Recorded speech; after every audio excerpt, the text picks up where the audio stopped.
Hello, everybody. My name is Ray. Welcome to the Evangelical Dark Web. Today, we're going to be talking about Nick Fuentes versus Protestant Christianity. Nick Fuentes, I'm sure a lot of people know who he is. He is a rising commentator on the right. He is the leader of the so-called Groypers, and he is a Catholic, apparently. And, there's some shady things about him, to say the least. But I'm not a hater. I'm not a follower either of his. I operate in the evangelical world, and that's where my lane is. I don't really pay attention to Nick Fuentes all that much. But with that said, he took a shot at Protestants, and I wanted to kind of respond to that in today's video. His argument boils down to that in order to be America first, you must be Catholic. Now, there's some irony there that we'll explore, but first I will let him finish. But before we get to that, I want to let you know Evangelical Dark Web is a Christian news gathering and commentary ministry. You can support our work over at evangelicaldarkweb.org/join. That's our Patreon-like system, linked in the description below. But we also have a free newsletter, and the least you can do is like this video, subscribe to the channel, to the podcast if you are new. So we have a clip to watch. It's a little bit long. I wish it were faster, but nonetheless, here's the clip that went viral on social media. The movement has to be Catholic. The movement has to be shaped by people like this. Not beer-chugging hillbillies singing about how poor they are. I mean, borderline Marxist. Not a bunch of... Now, that's a nice reference to Rich Men North of Richmond. And, maybe also Travis Kelce with the beer-chugging part.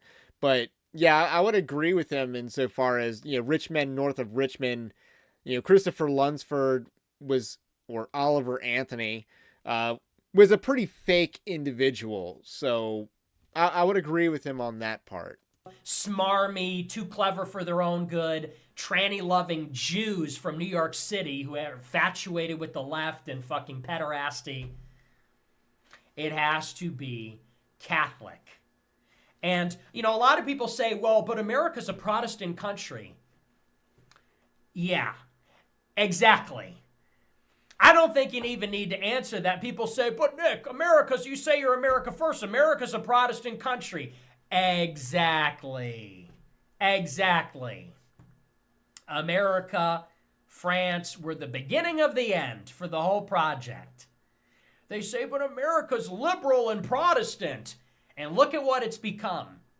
This big, disgusting terror in the world spreading this perverse version of freedom, BLM, pride flags, bombing everybody for international finance. Exactly. Protestants brought the Jews back to England. Protestants, Masons, and Jews founded the country. They created this Republican capitalist system, which has destroyed the monarchies, destroyed the races, destroyed the empires, the nations. Exactly. People need to wake up and realize we were wrong, okay? They were wrong. And trying to double down on that or hearken back to a previous iteration of this Protestant Jewish nightmare, it's just not going to work. So I saw the speech. I thought it was very inspirational. And you see it can only be motivated by a belief in the Catholic Church, Jesus Christ, God. That's the only future for the country. It's the only future for people that actually want to see real change. Anything short of that is not even an alternative. It's just a different version of liberalism. They want a racist version of liberalism, like liberalism, but with fewer black people involved. And a lot of them go, yeah, we do. It's like, okay, you are Jewish, okay? So that last part was a shot at, a lot of people on the dissident right that are not papists themselves. So a lot of things that he said there, I don't agree with all of it, of course. But I'm specifically going to focus on the Protestant versus Catholic claims as far as my disagreements go. I'm not really going to focus on the monarchy question. Would America have more freedoms if George Washington did take the crown and become a king? that's a pretty fair debate to have. But we're not going to have that debate today. We're going to talk about the papist part of what he said, and I just don't think it really holds water. First of all, statistics will continually bear out that Catholics are a fairly liberal demographic in the United States of America. But my first reaction is he really going to sit there and pretend that the French Revolution didn't happen? Now, he does reference America and France were the beginning of the end, and if France fell, that means that Catholicism, Roman Catholicism, did not stop the French Revolution. It failed to stop the French Revolution. So even if he wants to blame Protestantism for the French Revolution, which I think is a huge stretch, I don't think that really holds water. If he wants to blame Protestantism for that, you would have to also blame Catholicism for failing to stop the French Revolution. You would have to thank someone like Napoleon for reestablishing Catholicism in France and, getting it back on its footing. But that's not what Nick Fuentes is doing there. I don't think that's a very honest read of history. It's just like the Orthobros, if they want to say you have to be Orthodox to save, America and stuff like that. Again, Orthodoxy was largely conquered by Islam and then later Bolsheviks. And also as far as nation building goes, the best days of the Eastern Roman Empire were before there was a split between the Eastern and Western Christians. And I kind of think that Eastern Orthodoxy didn't help with the Eastern Romans' view of secession and created and fomented a lot of political instability there. But that's just a historical hot take theory. But Protestantism did lead to the rise of the United States. We are a great nation as a result of it. The British Empire was a great nation as a result of it. I think the German Empire was pretty great while it lasted. But Nick Fuentes is trying to argue that America needs to adopt a founding that's completely foreign to our own. Now, I want to pivot over to a thread by Stephen Wolfe. Stephen Wolfe is the author of The Case for Christian Nationalism. He's also the guy who coined the phrase, white evangelicals are the lone bulwark holding back the moral insanity in America, the 11 words, which I paraphrased just now.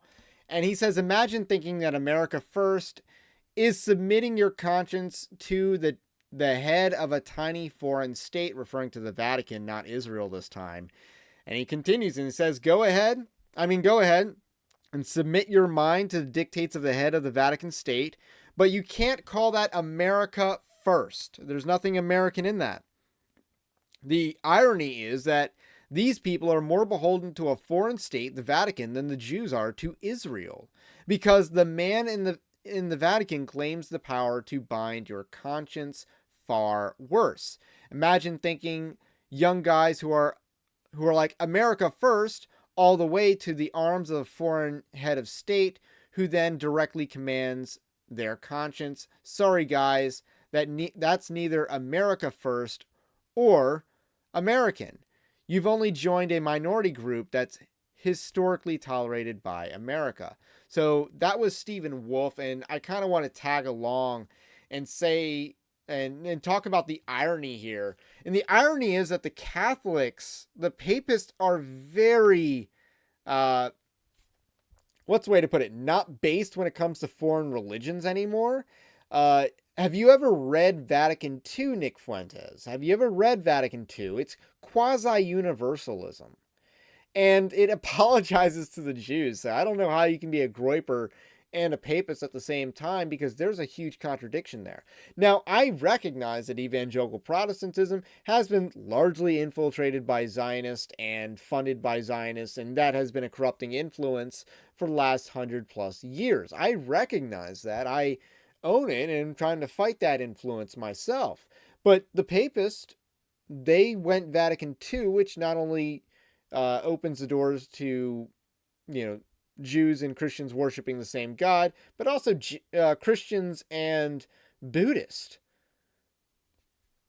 So that's Vatican II. Vatican II, very not based. Maybe Nick Fuentes is a Catholic that rejects Vatican II. Maybe he's one of those guys, and I have a lot of respect for those papists. But nonetheless, the Vatican isn't exactly ideal. And then Philip Derrida, I like this guy a lot on the Twitter sphere. He tweeted out this thread. This is where Nick informs his old stock Protestant viewers that they accidentally got on the wrong bus. But you know who isn't going to do this to you? Us. So he's basically saying that we Christian nationalists aren't just going to, poop on the Catholics like this. And I think that's fair. But then he's like, but we could do a quick, but he's about to poop on the Catholics a little bit. Let's do a quick history lesson here. We all got along fine until all the Roman Catholics showed up on the shores begging to stick their hand in our machines for money. Then they said, Mamma mia, I don't like King James Bible in a school. He's referring to Italians there, which, I derived my heritage from the Italians, by the way. Then who did they team up with? I'm sure you can guess. Gotta stick it to the wasps. Sticking it to the wasps by any means necessary was basically the entirety of their politics up until relatively recently. And then he concludes by saying this is the politics of many Roman Catholics still. And again, time after time, the statistics will bear out that white evangelicals are the most based demographic in the United States. Catholics, they are pretty much 50% liberal. They are largely a liberal demographic. And I want to say it's like a little bit worse than mainline Protestants, but it's around that area. But it's not even close. Like, even the Mormons, we talked a lot about Mormons this week. Even the Mormons are more based than the Catholics politically. Now, I don't think theologically they're more based. I just want to be clear about that. But politically, they are more right-wing. So I don't know how you're going to build a right-wing movement based in Catholicism, because first of all, the Pope is pretty left-wing. He is very pro-gay. And then he just last week apologized for insulting homosexuals. So how are you going to build a based community with that Pope? And then, that's to speak of nothing of the commentary or his allowing of blessing gay couples as couples. So I think that's odd. There is an appeal to tradition that's with Catholicism. I think that appeal is leading some people to convert to Catholicism, but it's also leading perhaps more people to convert to Eastern Orthodoxy. But I just don't see those as the answers, because those paths aren't bearing the fruit that are necessary to save or at least forestall the demise of the United States. So those are my thoughts. I believe that, the solution needs to be a pan-Protestant movement. And I think that the future of Protestant Christianity in the United States is going to be very reformed, or not very, very charismatic, but it's going to be on the charismatic side. You're going to have these two groups be the dominant camps in Christianity and evangelicalism in the United States. That's my thought. So I guess we're going to have to find some way to kind of work together in that environment. But that's what I believe the solution is. I believe that, Protestant Christianity is the best path forward for the United States, because that is what's most aligned with our heritage, does not have, theoretically, doctrinally, has the least foreign influence or foreign devotion, which, Catholicism and Judaism do not boast. And that's the path forward.